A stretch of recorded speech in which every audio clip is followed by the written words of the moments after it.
What's the latest on the Oklahoma Sooners offensive coordinator search? We'll discuss coming up next year on Locked On Sooners.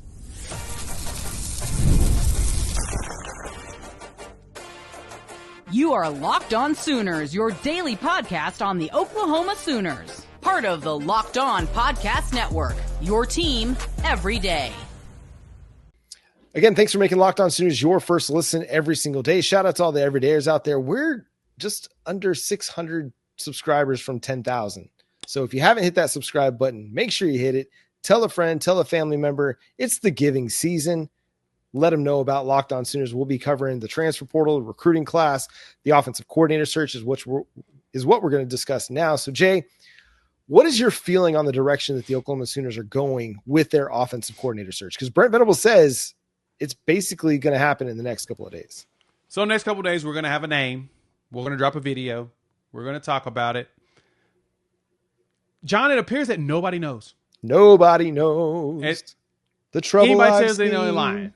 Yeah. But it does seem like we actually have somebody. They've made a decision. They've made an offer. And probably a signature has been made. But it sounds like who it is, that's the portion that nobody actually knows. They're keeping it close to the vest, which makes sense. I mean, right now, you've got some jobs that have opened up. North Carolina's opened. UCF just opened up. West Virginia is now open, right? That's 3 schools that someone would legitimately consider to go work. West Virginia has moments where they've had good coaches and they've done some special stuff. UCF, I mean, that's where Heupel came from. So did Scott Frost, right? And then you got with North Carolina, Mac Brown being basically forced out. Purdue just opened up. There's another one, right? And I don't know how attractive Purdue is right now. Not super attractive. But NC's attractive. I know there's very attractive job. UCF is going to get some attention because they're in the Big 12. They have an opportunity to do some crazy stuff. Same thing with West Virginia. West Virginia. Because West Virginia, they're in the Big 12. They have an opportunity that they're going to actually heavily invest in them, especially because their basketball team is good. But I digress.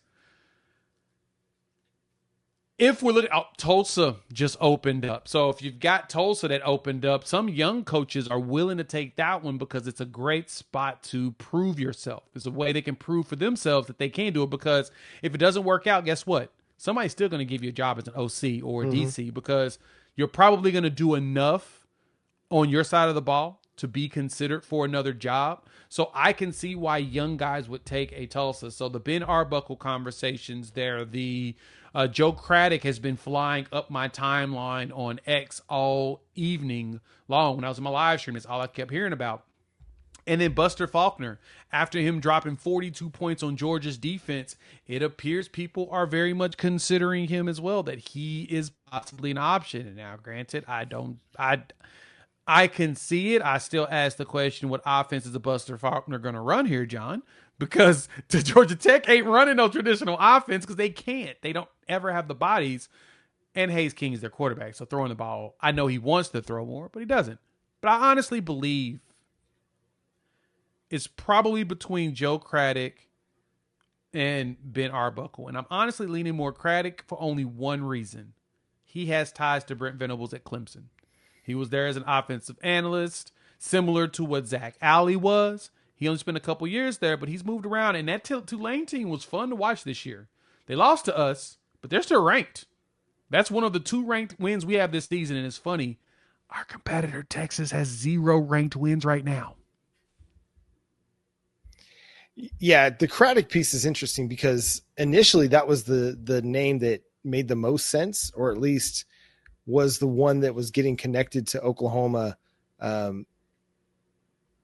on a regular basis early on in the process. But then it kind of seemed like that one kind of fizzled out as like the Florida State thing became a potential option for him, and some other jobs were opening up. But here we are, we're circling back, and it makes me wonder if all the other names, all the other noise that we're hearing was a little bit of misdirection or just misinformation to potentially put out the vibe that, hey, we're going to have a national search. But Brent Venables, I mean, maybe he just had his guy all along and he was just looking at these other guys to see, is somebody going to impress me enough to move me off my guy? Yeah. That's the question. It'll be fascinating to see. I mean, listen, I think it's an intriguing option. I think still Ben Arbuckle would be an intriguing option based on what he did as an offensive coordinator at Western Kentucky and then Washington State. Obviously, he's proven a lot. But with what Craddock was able to do with a first-year starter at Tulane, I mean, but he put up good numbers. I mean, this was a good offensive season for the Tulane Green Wave. Now, they lost to Memphis over Thanksgiving week. Dropped them out of both the coaches and the AP top 25. They looked like a potential college football playoff contender at one point, and a lot of that's due to the offensive performance that they had. But it's a good offense. It's a good offensive coordinator. If that is where Oklahoma lands, I think it's got a lot of potential for the Sooners. Now, We'll have to see it executed, right? I'm at this point where I got to see it to believe it with Oklahoma and their offense, because this year it's basically taken out all of the optimism that I have about the future of this program, especially on the offensive side of the ball. Defense is going to be just fine. You're seeing recruits, prospects, as players decommit, they're saying, hey, we're good. The defensive guys, we're good to go. We're still locked in. No issues, no worries. So I think the defense is going to continue to build and be just fine. I got to see the offense return back to Oklahoma standards. I agree. That's all I want. And I'm going to be honest, I don't need it to be a top 5 offense. No. I need to be top 10. That'd be great. Top 20 puts a smile on my face. Yep. Top 30, I won't even complain. You win a lot of games with the top 30 offense. Right. Because the defense is going to do their job. I mean, we still, even after this unfortunate situation with LSU that just passed, I went and looked at the efficiency, Giant. We went into that game at number 6. Where do you think we are today? Number 8. 7.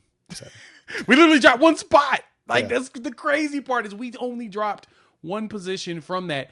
And as far as like the raw data when it comes to our defense, we're still in the top 25 in passing. We're still in total defense as well as rushing defense. We're still top 50 in passing defense, even though we gave up 300 yards. Defense-wise, we still got those numbers. And it shows that even though we gave up some big plays, we made some mistakes, LSU wasn't moving the ball like they wanted to. You know that we have not given up a 100-yard rusher yet. Crazy. Right. We've given up 100 yards to the team, but not a single one person has gotten 100 yards on us this season. That's an accomplishment. Even in losses, that's an accomplishment. Yep. So the defense is going to be just fine. It's what they do on offensive coordinator that's going to really determine the future of Brent Venables' tenure at Oklahoma, as well as the program itself. This is a big, big hire. It's monumental. Have to get it right, and it has to produce right away. Otherwise, there might not be a second year for the staff on offense to figure it out in 2026. And that's going to do it for today's episode of Locked On Sooners. Thanks so much for tuning in, being a part of the show. Subscribe to the show wherever you get your podcasts. We're free and available on all platforms and on YouTube. So hit that subscribe button and that notification bell to let you know when new episodes drop. Follow Jay on Twitter at Unfair Sports. Go check out his channel, Unfair Sports, over on YouTube as well. Follow me at John9Williams. You can read my work covering the Sooners over at SoonersWire.com. The show is at Locked On Sooners on TikTok, Instagram, Facebook, and Twitter. So go follow us over there as well. But until next time, he's Jay Smith. I'm John Williams. We'll talk to you then. Boomer. Sooner.